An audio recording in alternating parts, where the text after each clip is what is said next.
Most leaders, they're not failing because they're unclear. They're failing because their team is unclear. There's a gap between the goal and getting it done. This is what I call execution drag. Let's talk about it. Execution drag shows up looking like missed deadlines. It shows up looking like everybody's busy. Execution drag also includes things like rework, recalibrating, a lot of meetings before the meeting, meetings after the meeting.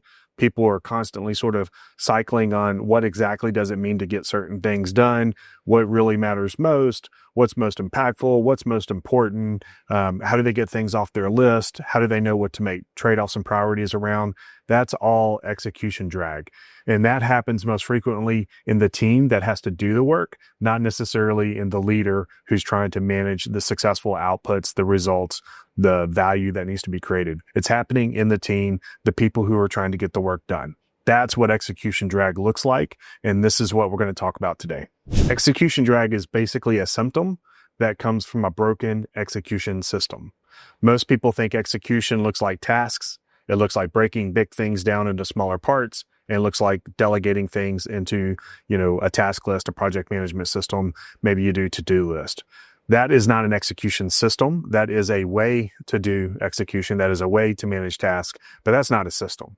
So what I want to talk to you about is an execution system that goes from the actual vision that you have in mind. This includes things like goals and things you want, to the outputs, the things that get delivered and shipped, and how you can accomplish that in 30 days or in 2 weeks or in 1 week based on a concept around sprints. We want to sprint to a finish line every week or 2 weeks or 30 days, something like that, where we're delivering value in that period of time.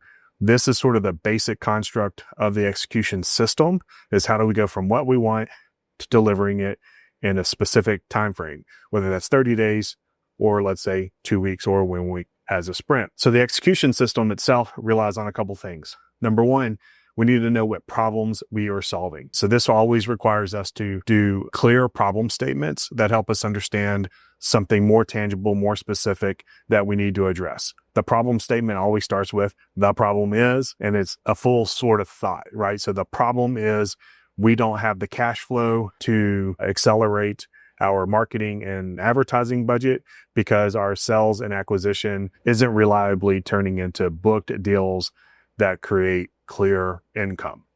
So that's an example of a long problem statement, right? The reason we do that, though, is it helps us understand what parts of that to look like. And it's way more robust and clear than the problem is cash flow, right? That's not a very good problem statement. So it always has a problem statement. We also know what it is that we want.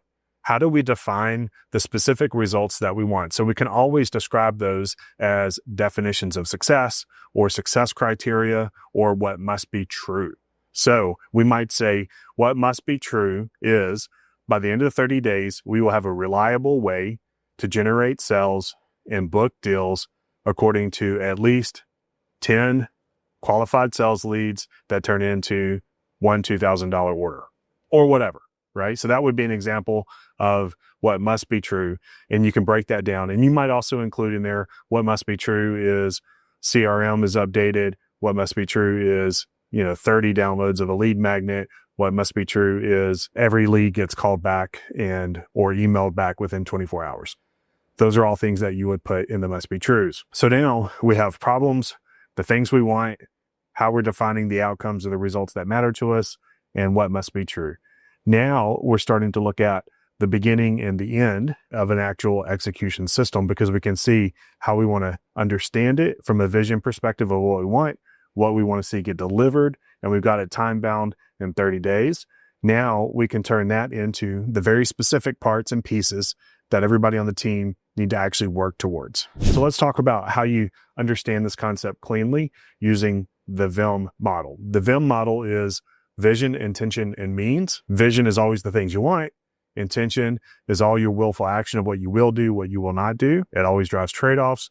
And means are all your time, tools, talent, resources, everything you have to put to bear in order to accomplish a thing. So you need to have vision, intention, and means all together. So if you use that really quickly compared to where we started and the outcomes that we want, we've got a pretty good idea of the vision and the intention, but what we don't have is the means. So we haven't specified who's going to do what and do what by when and what our budget and resources are to accomplish it. So now you have to start thinking about who on the team will do what parts and pieces to get it to the finish line. So one of the biggest decisions you need to make right away in your execution system is who's the pig. The pig is who owns it. The pig is the one who makes sure it gets to the finish line. Who are the chickens? The chickens are the collaborators. They're the ones that have good ideas. They're the ones that may come up with the best solutions for the pig to deliver to the finish line to solve that goal.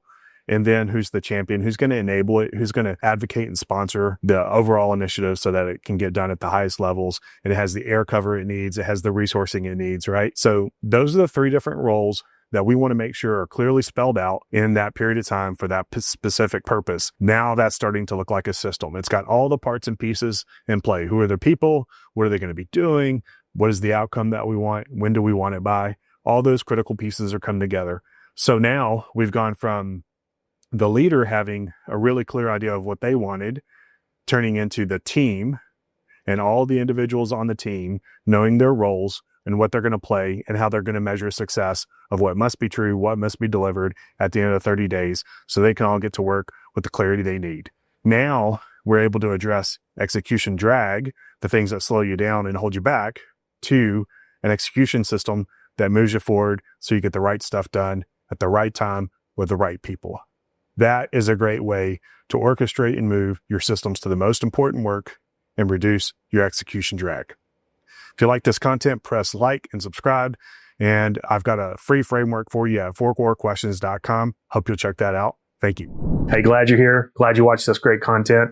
Please like and subscribe for more just like this and leave a comment. It helps us know that you're watching. And especially if you have questions, we'd love to help you out. I've got a great framework for you. It's called 4corequestions.com. It can be the difference between being confused to having clarity. So check that out. And we've got some more links in the description below.